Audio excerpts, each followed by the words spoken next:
Hello, everyone, and welcome back. I'm so excited for this episode. Corinne isn't here. She's still traveling in Europe, possibly on her way home, which is great. She'll be with us next week. But this week, or tonight, I'm going to talk about how the music is just so special. We've already talked a little bit about it, but how the music, specifically in four scenes I've chosen, because we could talk about this for days, just elevated the scene and sort of had like as if it was written for this series. And none of the music that I'm talking about was written. Some of it was older, like back from like I think 2018.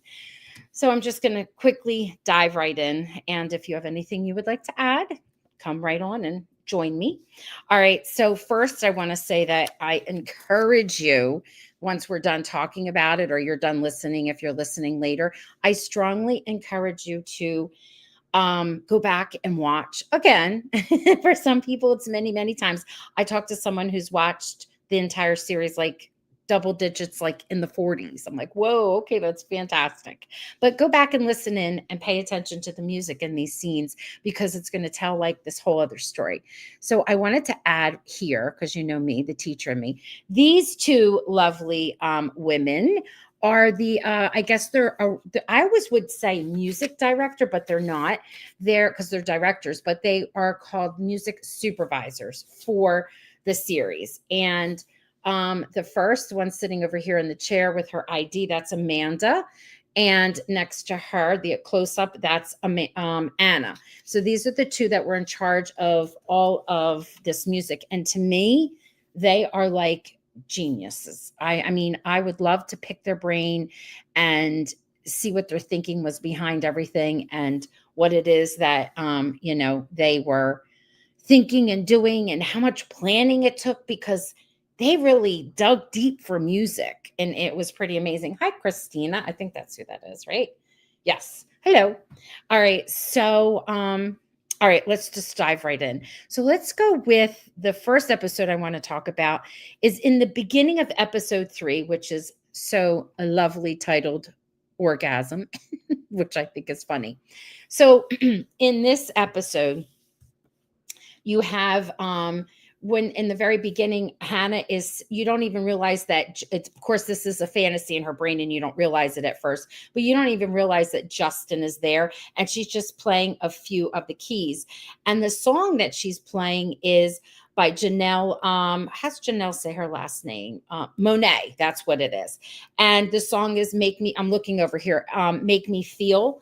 And what I thought was really cool is then he leans in and you realize he's sitting there and he says to her, is that Janelle Monet? And she's like, this is just something I do when I'm trying to work stuff out. And then he starts playing with her, right? You get to see their hands together. There are no words whatsoever to this scene. And then it escalates to the kissing. And then in the end, we find her like very frustrated because she couldn't reach what she needed to reach, right? So I wanted to point out a couple of things about this. The song is called, like I said, You Make Me Feel, right? Is it You Make Me Feel or Make Me Feel, which is something new for Hannah because she hasn't really felt anything. And even she says it like, I haven't fallen in love enough. And Allie points it out to her and she's like, I've never seen you really have a crush on anyone. And they're juniors now, these two girls. They've been together in school for 3 years. And he made her feel a certain way. She was physically attracted to him, which was important to her because she's young and she wants to have a good sex life that anyone her age. And in that back of her mind, we realize that she feels things, but she doesn't feel them the way she wants to. But suddenly she's excited, right? Well, here, this is a whole fantasy and we know what she's doing. And she didn't reach her, as they say in Bridgerton, pinnacle. She didn't reach it. But the song, there are no words, and they take a classical turn on it. And I think because she's a classical major, so she's playing the piano, the violin, the orchestra took on this song. That's not what the original song is like. And I think they did it for a couple of reasons. One, it's because it's her and her interpretation, because she's a classical major. And it reminds me of when they would take songs, like popular songs from today, and they would put them in Bridgerton, my second reference to Bridgerton, and they would make it classical and they were dancing to it. And in this case, I think they're doing it, like I said, because that's who she is, but also because it feels different. Like you can feel the excitement that she wants to feel. And when they bring in those like violins and whatever instruments, those string instruments, it's almost like it's building up and you're there. You don't even realize it. But I wanted to share some of the lyrics for that.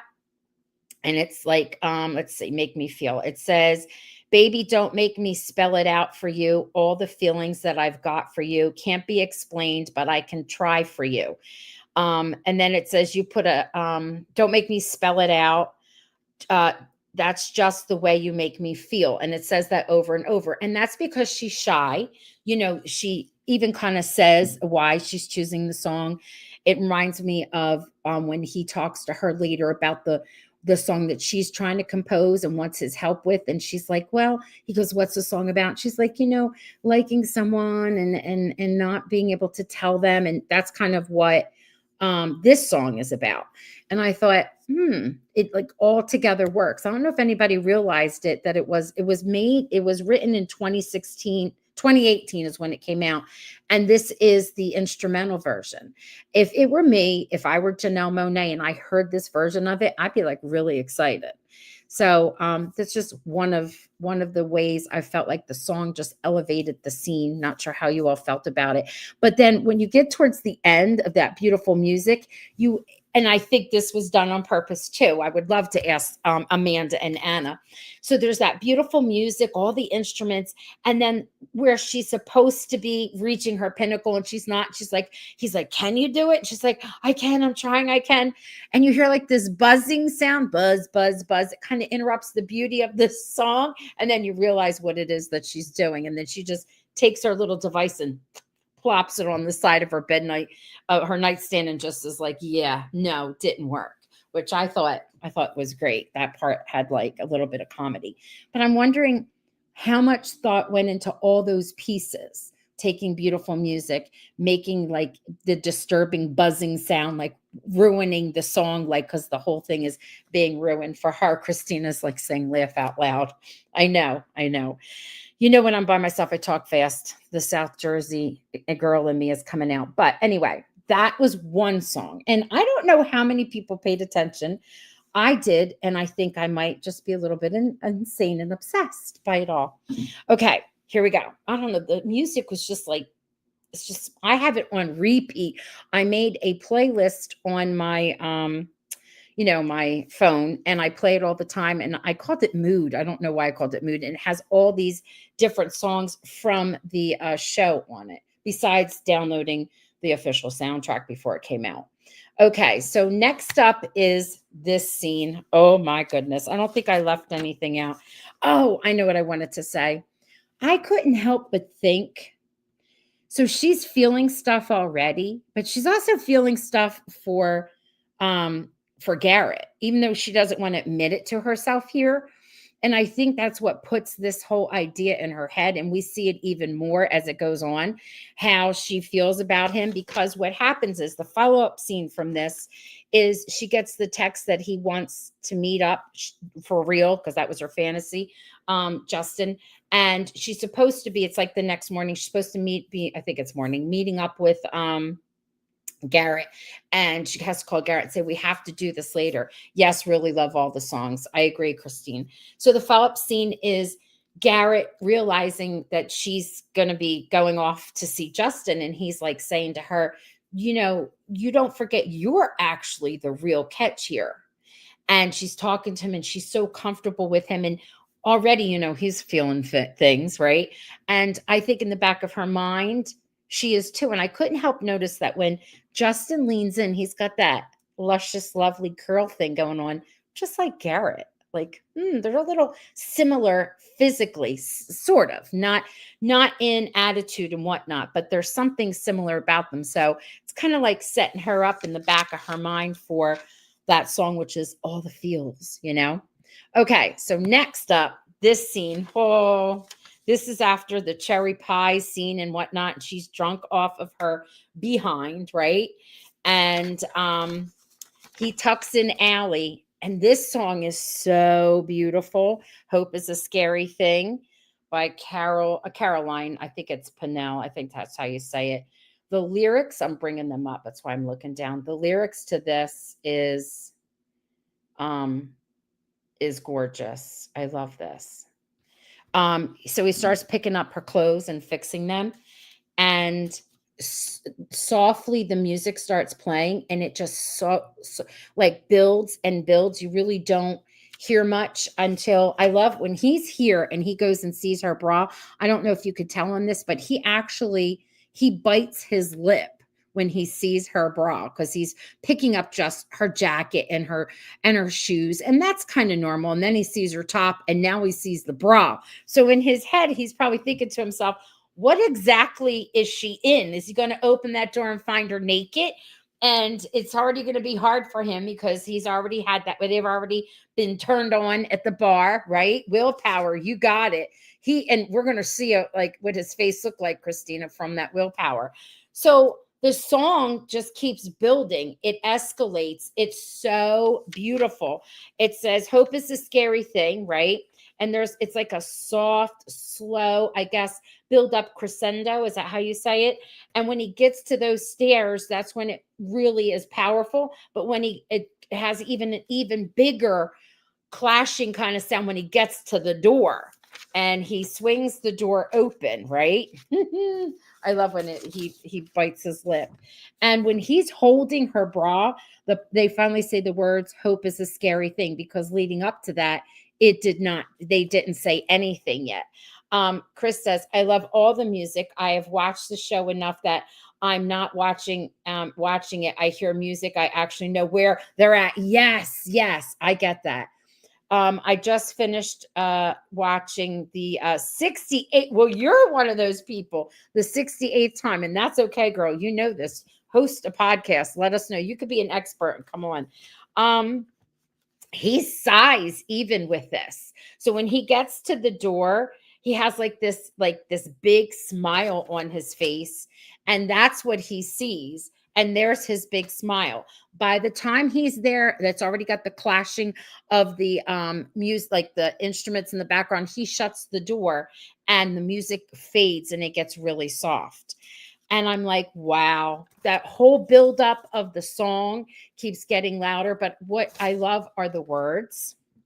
And this is him and his thoughts. And it's like, it says, back of my mind, I'm a little scared and I'm a little wired, because he's afraid of his feelings for her and he's hesitant. And he's also afraid because he promised that he'd take care of her. So he has got to have this willpower, right? And here they are stuck in the one bed trope, right? And they're always in the one bed trope. I don't want to put my foot down right now and stop it all happening. Back of my mind, you look really nice. Want to share a bed? That's what the words are. I don't want to put my foot down right now, but it's happening. So it's not like he wants to like, oh, I'm just going to go for it. He can't. He's got to say, yes. Yes, it did. It did.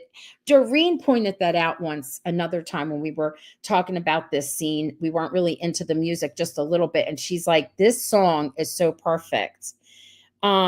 And then he says, stop looking at me like that. That's what the lyrics are, not him saying it. Because I can really take an inch and start caring from nothing. So he's like, it's not going to take much. Don't do it. But the lyrics are so perfect. And then when he tucks her in, he sighs and he closes his eyes and he's like, oh my God, I got to have the willpower. Thank God she's asleep. I'm just going to sleep this one off. And he sleeps on the top of the blanket. So the music and the way it played out and the buildup has two crescendos. If they're crescendos, is that how you say it? When it's no words until he gets up to here. Then he's touching the big when he touches the bra happens, and then it builds up again, and you can hear the words, and here we are right there. Hope is a scary thing. Like, he's scared. He can hope for many reasons that she wants him, right? And he really is thinking that she wants him because she sang the way she did. She offers herself up, but he will not take he doesn't want to take advantage.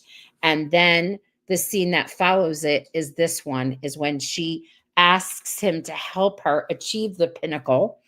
And he's like thinking about it. But then when she says, lower the stakes, it hurts his feelings because he's in his feelings. You know what I mean? He's ready. He wanted her. And then when he hears that she's still trying to get with Justin and wants to use him and lowers the stakes, it kind of crushed his heart a little, where it says hope is a scary thing. He's like, yeah, why did I even hope for that? I know. And then it goes on that he, of course, says yes. I always look at what is in the background, and in the previous picture, there's a ton of protein drink powders. I know there's all kinds of stuff. I even thought that there was like a game, a Connect Four game I saw. But look, he's like lowered the stakes. Like, he was a bit insulted here, And I don't know. I thought that was, I don't know. This is another song that I think is beautiful. I think the first one is, if I had to rate, there's four. So I put them in order. So number 4 would be the classical version of Janelle Monáe's song. And then this would be number 2. And then, number 3. And number 2 is the last song. This one here is my number 1, what we're going to talk about next. This song here. And that's in the breakup, right? And I think that's episode 4. That's what it's called, the breakup. And the breakup is referencing Allie and Sean, right? The board games are in the living room. They are. But I saw something on Garrett's desk in the background that stood up that reminded me of a Connect Four, but maybe not. It stood up, and I was like, is he a coin collector? Like, is it to put coins in? Go back and look. You'll see it. It's on the desk. It doesn't have the colors of a Connect Four, but it looks like some kind of contraption. I was just thinking about that the other day. We should do an episode on all the fun stuff that's in the set, right? Okay, so here we are. So this is when they're having their night, and they're into it, and they've had that cute baby song, and they get to this part, and it's just not right. And she's explaining this to him, right? So he goes and he suggests that they pleasure themselves simultaneously. And the song that they have for this is like it's written for this whole dynamic. It's almost like they heard the song, and I know that it was first written by L. Kennedy, but that's even a little different because with L. Kennedy, they it's a different setup. And at one point he says to her, what were you thinking of while they were doing that? She goes, I was thinking of you. But we know that doesn't happen. There's a bunch more that goes with this follow-up scenes. But by the time she sits down, the music is starting to play softly. And as soon as she stands up, like when they're undressing, there are no words, right? But when she stands up is where there's a soft background where you can hear the singer doing the ooh, ooh, ooh, oohs, And I'm like, oh, and there's also like a little soft moan. And I was like, oh my gosh, this is like so perfect. But he smiles when he sees her. Look at that cute smile where he sees her all like, nothing on. And there's like a whole buildup with this song. And when she's here, she's getting ready and getting started. That's when we hear a whole big right here is where cymbals clash with the drums because there's a drum beat, and you can feel it. You're feeling their tension with that music. It really adds to it because there are no words that are spoken forever in this scene. It's just the music and the lighting and them. He did this. Yes, he did. He did the tail end separately. He had to go back for the part that has to do with him finishing. Yep. Yes. And I know he talked about it. He thought that was funny. He's like, it was me and all these men, and he was like, look away. I know Belmont talks about it, which is funny. But the music is just like so perfect. And in the lyrics, when she reaches what she needs to, look at that. It says, I'm back in my body. So I what I like about this is when she's sitting on the couch, sitting up on the bed, and she's explaining how she feels as someone who suffers like panic attacks. I've had this happen before, and I'm sure all of us have. It's like you are not in your body. It is like you're just there, and you don't even feel or realize what's happening. And that's what happens to her, because it triggers, in the book, which I know, Chris, you've read. I don't know who else has read it, but in the book, she talks about how she couldn't move and was awake. She saw what he was doing. She could, like, she was experiencing it, and she couldn't, like, no, it was like she was paralyzed. They don't get into that here, but she explains how she feels like she's got no control over her body because she's out of it, even though she's enjoying it at first. And that's kind of like even a panic attack. And the writer of this song, or the singer and the writer, her name is Maggie Rogers. She struck fame so fast, and it was very paralyzing to her, that she started to have panic attacks. And she wrote the song about being out of her body, but how she was fighting it and was so excited that she was back in her body, which is what the last lyrics are when they're done. And isn't that cute when he plops on the bed next to her and they smile and give like a fist bump, which I love. And as it's building up, the lyrics say, this time I know I'm fighting. This time I know I'm back in my body. Lost you in the border town of anywhere. I found myself when I was going everywhere. This time I know I'm fighting. This time I know I'm back in my body. And I think that's beautiful. And in the beginning, it has the O O O's, and it just builds up with the whole, you know, drum beat, which is like hot. I don't know. It's perfect. The music makes you feel it. Like, again, no words, just lighting, the actors acting, and that music. That music elevates everything. And they dug this song up from 2019. So we've got a 2018 song, a 2019 song. I forget what the other one was. And now the last one is something totally different. And by the way, this is my number one out of these four, and this is my number two. And it's this one. By the way, which out of these is your favorite? I'm just curious. And I mean the music, not necessarily the scene, but that might make it go hand in hand. Okay. This is the next one. So the song is by role model, role play. My God, role model. I always say, don't say role play. You'll make the mistake in the back of my head. Role model. And it's really beautiful. It's called Girl in New York. And it describes their relationship so much. Now, I love how this starts on the stairs, and he's given her the tour, and she's like, why are you being weird? It's me. I love when Allie says that to him. Now, they're just supposed to be casual, and they're so not casual. She's like, what would you be? It's me. I love when she says it's me, like, be yourself. Like, he doesn't have to put on airs. And she's like, what would you do if I wasn't here?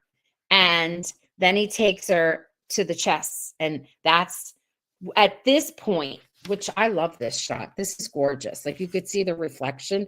I love this.